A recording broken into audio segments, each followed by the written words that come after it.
What's going on, guys? It is Shay here. Welcome back to another video, and today, everybody, welcome back to another tier list video. I figured that I might as well go ahead and do this, even though I should technically be asleep right now for work tomorrow, but I figured I might as well go ahead and make another tier list video on Deftones. As I already said, today we're going to be doing Deftones' debut album from 1995, Adrenaline, my second favorite Deftones album of all time. Now, originally, Adrenaline was ranked number 5 in my favorite albums, or ranked from, not worst, but least favorite to most favorite. But now Adrenaline has reached to number 2, right behind Self-Titled as my favorite album from them. And I'm very much ready to get into this, so with that being said, let's begin. So the first song that we have here is Bored, which is the first song off the album, and is a song I actually made a guitar cover on my channel a little while last year. And I don't know, man. The song is relatively addictive. It starts off relatively slow. The whole Bored itself just starts off relatively slow, as an opener for an album. And I don't know. Apparently the album was actually the song was originally supposed to be named Oral or something like that, but then was changed to Bored because apparently Chino didn't like having songs named after, a part of the lyric or something like that, but apparently he wanted the song to originally be titled Oral, which, whatever that would have meant. But Bored is a really good song. I like the song, and fun fact, but I think what made me like Bored so much was that a time where when I turned 21 last year, I got high on my birthday. I took an edible, and for some reason, I wouldn't necessarily say deep into my trip or into my little session that I had, I listened to Bored on my PlayStation. I didn't play the full song, but I played the song, and I was just rocking the hell out to the song, dude. Something about it was just making my body move. I love that song, and ever since that day, I have enjoyed that song. So, yeah, but Bored, the one theory I have about, or what I think the song's about, probably about a person just going insane of how bored they are. That's all I have. But other than that, Bored is going at an S tier. So the next song that we have here is Minus Blindfold, the second song off of the album, and this is the song where things started to kind of, kick into overdrive a little bit. This song is way more energetic than Bored. Bored was relatively slow, but now we're moving into more energetic territory. So, Minus Blindfold is a killer song, dude. What I like to believe that this song is about, based off from what I'm reading of the lyrics, which is where I usually get a lot of my theories from, is looking at the lyrics. And what I'm seeing is apparently how, actually I have the theories on my phone, actually. So let me pull that up.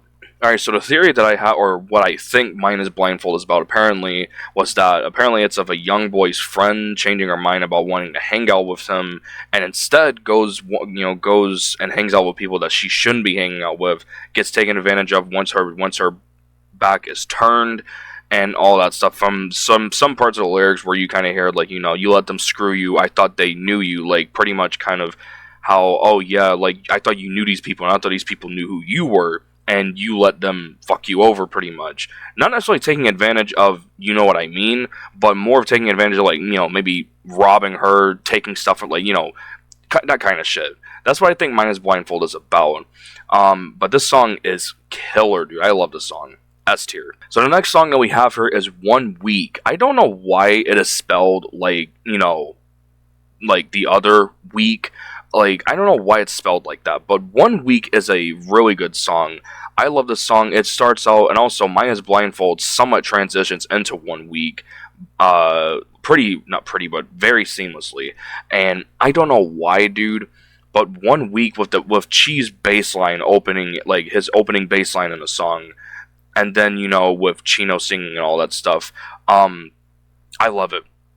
I love it a lot, dude. And then the rest of the song is just so good. It kind of, 1 Week also kind of takes you back to the more slower paced song, because you have Bored, which was relatively slow paced. Minus Blindfold was fast and was energetic, and in 1 Week, a little bit more back into slower side of things. And apparently, the theory that I have for 1 week was apparently how, or what I think the song is that it's about how a woman senselessly kills her boyfriend after claiming that he, quote, wanted to meet God by himself, and was later arrested and interrogated, with her answer behind the motive being, quote unquote, in the lyrics, because he wanted to meet Christ alone.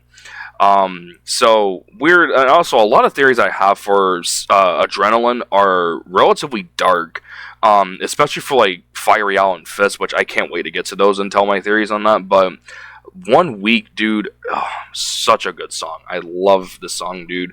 And when I get my bass guitar, which hopefully will be before the end of January, I'm going to learn every bass line from this album. Hopefully, probably even within a single day, because I know how to play the bass. But other than that, 1 week, S tier. So the next song that we have here is Nosebleed, which is my favorite song, and probably one of my all-time favorite Deftones songs ever. Nosebleed, I actually liked this song well before I even got into Deftones, like got all the way into them. Because I remember at one point I was looking through, their catalog and all that stuff, their discography, and then I encountered Nosebleed, and Nosebleed is a song that not many people like. From Deftones, but I love this song so much, dude. And once I learned how to play the riff, like the entire song on guitar, my love for it has skyrocketed ever since.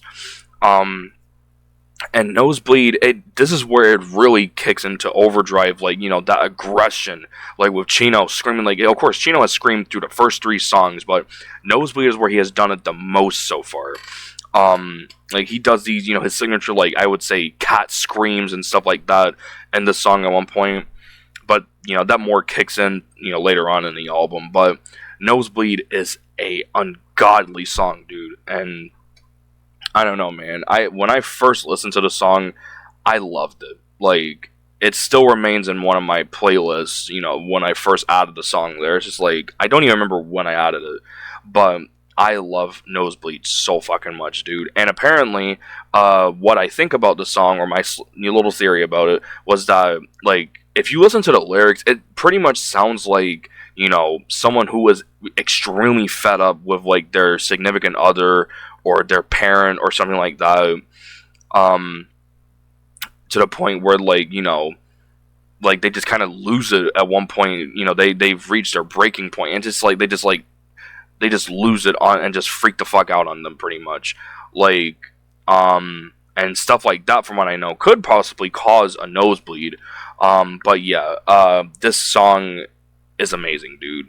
Going in front of every song we got up here, and no other song off of this album has been able to top Nosebleed, dude. Not even Lifter, which is the next song, which I'm going to talk about. Not even that song has topped Nosebleed, and never will. So the next song that we have here is Lifter, which is a song that I have been playing the absolute hell out of ever since maybe 2 months ago. Like, I don't know, and I remember what's really funny is that Lifter was originally one of my least favorite songs off of Adrenaline, but then something just kicked in. I think it's the riff, dude. Like, the riff is what, like, I headbang to the riff or just jam out to it every time. Like, after the first verse of Chino, or for that Chino sings or whatever, after that first verse and then the, just the drums, bass, and guitar just roll in and just go all out, I love that riff so much, dude. And I know how to play it too. I know how to play every fucking riff off of this album, but that riff, nobody can do it like Stefan, dude. Like, that riff is amazing. And Lifter, what I also like to believe, is a dark song. Probably the darkest song off of Adrenaline. And why I say that is apparently what I think about it is how it's about a stalker who, from his view, he's like stalking this girl who he wants to, do what with. Even fantasizing about different kind of scenarios, and involving her. Some of those scenarios being violent, and some of the lyrics where it's like, "I know I'm a fucking monster" or something like that. I think that's what Chino says in the song. And apparently, some lyrics like, "I will never get what I want," which in parentheses inside of her, like, end the song. I like to believe that Lifter is a dark song, but the song is fucking killer, dude. I love Lifter so much. S tier. Automatic S tier. So the next song that we have here is Root, which is one of technically the first songs that were kind of, one of the first songs that were, for Adrenaline that was kind of recorded. It was the first song written and, kind of recorded when she first joined the band, if I'm correct. And Root is just an amazing song. And apparently the opening riff, which is also somewhat like the main riff, people compare to a song from the video game Sally Face, which I have heard before, and the riff is either based off of Root, because there's no way it's a coincidence that the song from that game sounds almost exactly like Root, and it's played the exact same way as Root, like the intro riff. So I don't know if the people who made Sally Face were big Deftones fans or just really like the song Root, but I don't know, dude. But other than that, the song is just amazing. As with every other song on the album so far, Root is amazing, and like, I don't know, the screams the screams that Chino does in the song is crazy, absolutely crazy. And the theory that I have of this song, or what I think it is, or what I think it's about, is of a extremely religious person who's gonna sacrifice pretty much their life to meet God. Like, if you listen to the lyrics, some people may know what kind of theory I have on the song. But other than that, S tier. So the next song that we have here is 7 Words. Now, I actually have, my own little theory on it, but the message of the song is pretty self-explanatory. And not apparently, but Chino has actually stated multiple times before, probably multiple times, but has actually stated before that, 7 Words, 7 Words was a song that he wrote when he was either 15 or 16. He was still a teenager when he wrote the song. And he, like, he felt like that the whole world was against him or something like that, and he just wanted to lash out at whoever, was pretty much making him feel this way. And it was also about, racism, police brutality and all that kind of shit. And I will say another thing is apparently how Bored was quoted as a smooth way of being pissed and aggravated. 7 Words is a straightforward way of being, conveying those emotions and all that kind of stuff. But however, those 7 Words used to be one of my favorites off the album, but I've kind of grown to not really like it like that. But the song is still amazing, especially the, you wouldn't necessarily a breakdown, but you know that part I'm talking about. But for that, it's going at an A tier. And also for the 7 Words thing, the 7 words, if anybody does not know already, is you have the right to remain silent. I cannot speak. Maybe it's because I'm tired. I don't know, but yeah, that's what the 7 Words is, by the way. You have the right to remain silent, so yeah. So the next song that we have here is Birthmark, another underrated song off of the album, and has, like, I don't know, the intro kind of has, like, something that you would see in, like, a detective film or something like that, like, whenever the detective pops up or something like that, or, like, his little intro sequence, you would kind of hear the opening intro. It just kind of sounds like that. I like to believe that this song is about, a guy and a woman, kind of working something out. And my theory with that is apparently how a guy is pretty much begging God for a girl that he did something with, but she got pregnant from that, and she does not want to become a mom, but he is willing to become a father, and she's willing to abort, the kid, and he's begging God to just, please, please get her to come back, for her to not go off and, to go through with the thing. This is a really weird theory that I have. I didn't really realize how weird the theory is, but based off of the lyrics, that's how it is. That's what I think, honestly. So, yeah, but Birthmark, dude, amazing song. And it has a mixture of, the slow-paced kind of thing with Bored, and then you have, the usual normal/fast-paced kind of stuff that all the other songs have had so far. S tier. So the next song that we have here is Engine Number 9. Now, this song is one of Deftones' most popular, I wouldn't say one most popular, but when the album was first released, I think this was probably the best song, from them at the time. which was in 1995. But even still now, about a good 30, well, now this year will make it 31 years, even though it's not October, so we'll just say 30 years for right now. Even a full-on 30 years later, people still consider this to be the best song off of Adrenaline. It's either between 7 Words or Engine Number 9 being the best song off of the album. And Engine Number 9, I don't really have a theory for the song, because the lyrics, I can't comprehend the lyrics. I can't, like, you know, make my own little assumptions that I have about it, but it's one of the few songs that just hits the new metal, like, just the new metal spot, just hits it right there perfectly. Like, excuse me, you have, like, Chino rapping and everything, him dropping fucking bars in the song. I love this song so much, dude. And as with usually when I can tell, every Deftones fan loves this song, dude. But Engine Number 9, yeah, S tier. So the next song that we have here is Fiery Owl, which is one of the, or you can more say the penultimate song off of the album. So in a way, if you don't let the album finish playing all the way, Fiery Owl is technically the last song off of the album. But in reality, it's not. But Fiery Owl, I have a lot of words about this song, man. And the theory that I have for this song is pretty fucking dark. Same with the last song, Fist, is also I also have a pretty dark theory for it as well. But Fiery Owl, this song is somewhat sad, dude. I don't know, like, I remember I cried to this song at one point, but that was when I was really sick. It was actually really recent, actually. I was really sick, and I don't know, every small little thing that felt emotional to me just made me fucking cry. I tried to sing the song, you know, kind of sing along with the song as well, but it just, my voice just cracked up and broke every time I tried to sing. I think it was Chino's screams, you know, I think that's what really hits me. But Fiery Owl starts off with, you know, a little staticky intro, and then with a somber sounding guitar chord, you know, kind of being played out by Stefan. And then we get into the other part of the song, with Chino doing, once again, his signature, I guess you could call them cat screams.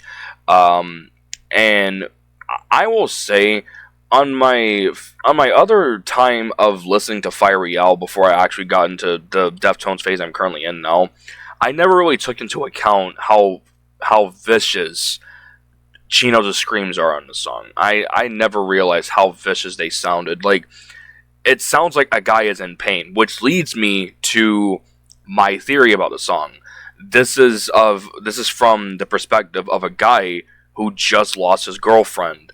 What I mean by lost, she died. And he just came back from her funeral, and while attempting to calm down, he just keeps remembering everything about her, like, you know, all the good times he's had with her, how much fun he's had with her, you know, even probably the times where they, you know, the moments where they were down, and the screams that Chino does in the song, and him yelling out, "No fist to fucking save you" from that stuff, is him having a really bad mental breakdown, dude. Like, he really can't get her out of his head. Like, the character, like the protagonist of the song, not Chino. But yeah, and then with the lyrics later on in the song about, you know, I want to be much and more while I watch you, I think the whole song is just sad, and is also the longest song off of the album, being, I think, clocking in at about 6 minutes and 36 seconds, if I'm correct. But, oh my god, dude, this song is just so, I wouldn't say sad, it's somber, it's not sad. But yeah, it's a song I would cry to, though. But Fiery Owl, and I don't even know what Fiery Owl means, like where the word came from. And some people still don't even know how to pronounce the name of the song. I think some people pronounce it Ferial before, Ferial, I think, but it's Fiery Owl. But this song is amazing, so you already know where this is going up. And put this in front of Birthmark. And the last song that we have here is Fist, which is the hidden track on Adrenaline. The theory that I have about Fist is really dark. The theory is that this is a part 2 to Fiery Owl. And even without my theory, it feels kind of obvious that Fist is a part 2 to Fiery Owl, because, you know, they have very, very, very, not very, very, but very similar lyrics.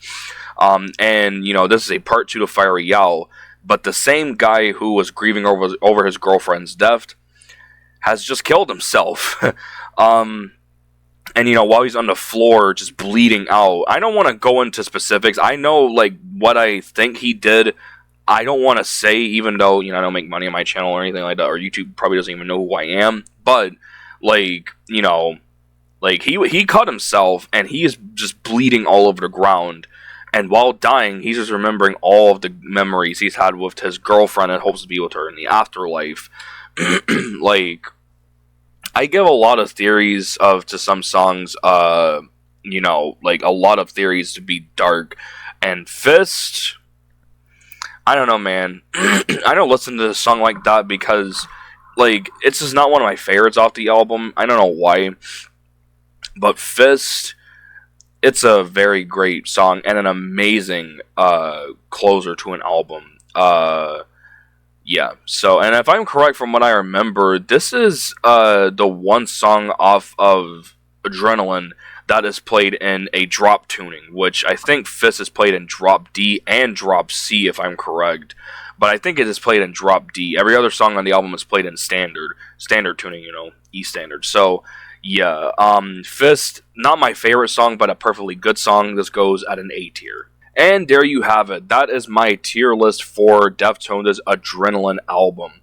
I will forever love this album, dude. And fun fact, but yes, I do have the album on CD, and I have played that album so many times through so many CD players, through my own, little portable one, through my mom's van. I played that, and when I get my own car, whenever that will fucking be, I will be playing this fucking album through that, through the car as well, or to my own car. So yeah, I love this fucking album, and minus with the fact, I guess putting aside the fact, my fucking eighth baked theories that I have about a majority of these songs, with every song on the album, like, I like to see a lot of people rank what they think of every song off of Adrenaline is. I'd like to see other people's rankings. But for anybody who is still listening to this or still looking at this video, and probably didn't click off because of my really weird and crappy theories that I have, I really love to hear your opinions on my tier list, and if I would like to see your own in the comment section down below, if anybody is still looking. But other than that, I hope everybody enjoyed this video. Other than that, though, I hope everybody enjoyed this video. And with that being said, I'll see you guys next time. Bye, guys.